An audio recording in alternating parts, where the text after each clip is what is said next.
Assalamualaikum warahmatullahi wabarakatuh. Sebelumnya yang pertama-tama terhormat kepada Abi Hanif dan Umi Ida selaku pengasuh pondok seperti yang melalui Abi Hanif Ida. Yang kedua yang terhormat kepada guru saya dan kepada kedua orang tua saya yang telah mensupport saya. Nah, jadi di sini saya akan mempresentasikan tentang kitab Mahkota Sulaiman, yaitu tentang apa ya namanya? Sebentar.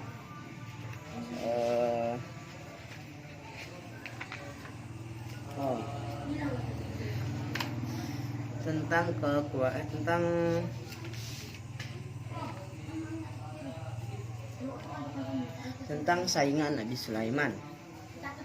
Nah, jadi Nabi Muhammad SAW pada suatu hari beliau sedang sholat malam. Nah, kemudian beliau diganggu oleh jin yang bernama jin Ifrit. Nah, kemudian beliau sangat murka kepada jin Ifrit ini dan meminta pertolongan kepada Allah. Kemudian Allah membolehkan bahwa Nabi Muhammad ini untuk melakukan apa saja kepada jin Ifrit ini. Nah, kemudian Nabi Muhammad SAW ini ingin mengikat jin Ifrit, kemudian mengikat dan disimpan di tiang-tiang masjid. Nah, kemudian Nabi Muhammad SAW ini mengingat doa Nabi Sulaiman alaihissalam bahwa Nabi Sulaiman alaihissalam ini menginginkan kekuasaan yang tidak dimiliki oleh siapapun di masa yang akan datang. Nah, salah satu kekuasaan Nabi Sulaiman itu adalah dapat memenjarakan jin. Nah, Nabi Muhammad ini tidak ingin mempunyai kekuasaan yang sama dengan jin Ifrit, dengan Nabi Sulaiman alaihissalam. Nah, sehingga Nabi Muhammad SAW ini tidak jadi menangkap dan mengikat jin Ifrit, tetapi Nabi Muhammad SAW ini mengusir jin Ifrit dengan hina. Nah, kemudian Nabi Sulaiman alaihissalam diberikan kendaraan yang berupa angin, sedangkan Nabi Muhammad SAW ini diberi kendaraan yang berupa buruk, yang dimana kecepatannya itu adalah satu kedipan mata. Sedangkan kecepatan kendaraannya Nabi Sulaiman alaihissalam itu hanyalah kecepatannya itu adalah 1 bulan perjalanan unta, 1 farsah. Nah, jadi kemudian Nabi Muhammad SAW pun pernah ditawari oleh Allah Subhanahu Wa Taala, yaitu dan ditanya, wahai Muhammad, apakah engkau ingin menjadi raja dan rasul atau menjadi rasul dan menjadi hambaku?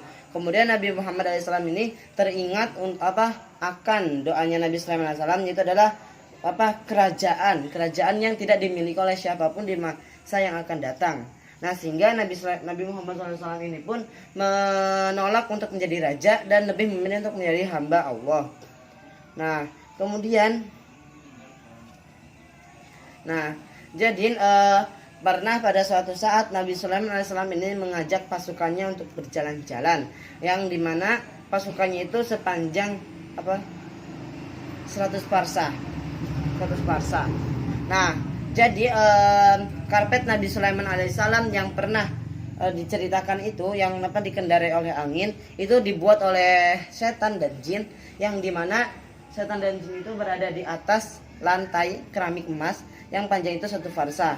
Nah, kemudian di atas karpet itu terdapat 3.000 kursi, yang dimana kursinya itu terbuat dari perak dan emas.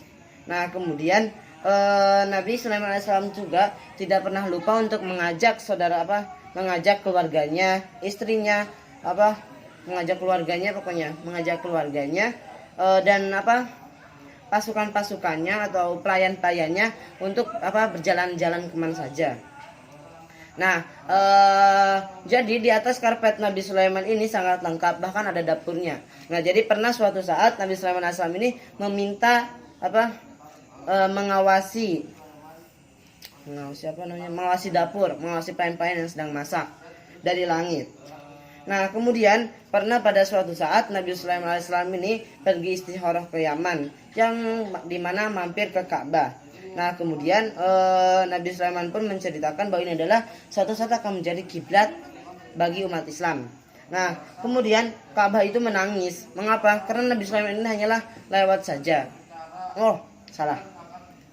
Nah jadi suatu hari Nabi Sulaiman ini pernah istikharah ke Yaman, yang dimana singgah di Mekah.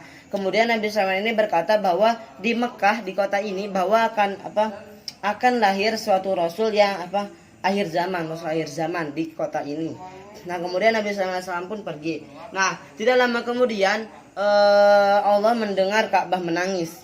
Nah kemudian Allah pun bertanya, wahai Ka'bah, mengapa kamu menangis? Kemudian Nabi Sulaiman kemudian Ka'bah pun berkata, wahai ya Allah, sesungguhnya aku sedih karena Nabi yang mulia ini hanyalah melewatiku begitu saja, tidak sujud di depanku dikarenakan ada patung-patung. Nah jadi pada zaman itu Mekah itu masih beragama menyembah patung-patung berhala-berhala, dan di sekitar Ka'bahnya itu masih terdapat patung-patung dan berhala-berhala itu. Nah kemudian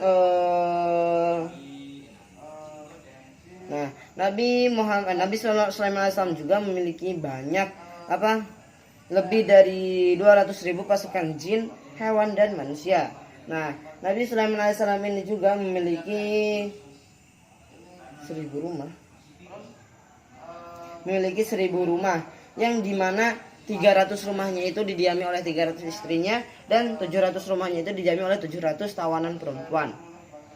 Nah kemudian pernah pada suatu hari Nabi Sulaiman alaihissalam itu pergi ke jurang di Taif, yang dimana jurang itu Nah jadi pada saat pergi ke jurang, Nabi Sulaiman itu mendengar semut, raja semut. Nah jadi raja semut itu berkata kepada penduduknya, berkata kepada rakyatnya, cepetan lari, kayak cepetan masuk ke rumah, ada pasukan Nabi Sulaiman mau lewat sebelum kalian terinjak-injak. Kemudian Nabi Sulaiman yang mendengar itu pun tertawa dan berkata kepada Raja Semut, wahai Raja Semut, mengapa kalian takut kepada pasukanku? Kemudian Raja Semut pun berkata, sungguhnya aku tidak takut terinjak, tetapi sungguhnya aku takut bahwa rakyatku ini akan terkagum-kagum dengan kekuasaanmu. Nah kemudian Nabi Sulaiman pun hanya tersenyum biasa. Nah kemudian Raja Semut ini pun berkata kepada rakyatnya, wahai rakyatku, hadiah apa yang ingin kalian hadiahkan kepada Nabiullah? Kemudian rakyatnya pun berkata, siapakah itu? Kemudian Raja Semut itu berkata, sebenarnya itu adalah Nabi Sulaiman, dan diberilah satu buah yang dimana buahnya itu sangat sangat bagus. Nah kemudian di sekitar jurang itu terdapat air ajaib, yang dimana air ajaib sumur ajaib. Nah dimana sumur ajaib itu sumur ajaib yang bisa bercahaya. Nah jadi apabila misalnya bawa satu gelas air yang dari sumur ajaib itu yang bercahaya, kemudian tidak lama keluar dari jurang itu, maka airnya itu tidak jadi bercahaya, tetapi akan mengendap menjadi menjadi kristal yang berwarna-warni. Oke, sekian saja dari saya. Kurang lebihnya maaf. Wassalamualaikum warahmatullahi wabarakatuh.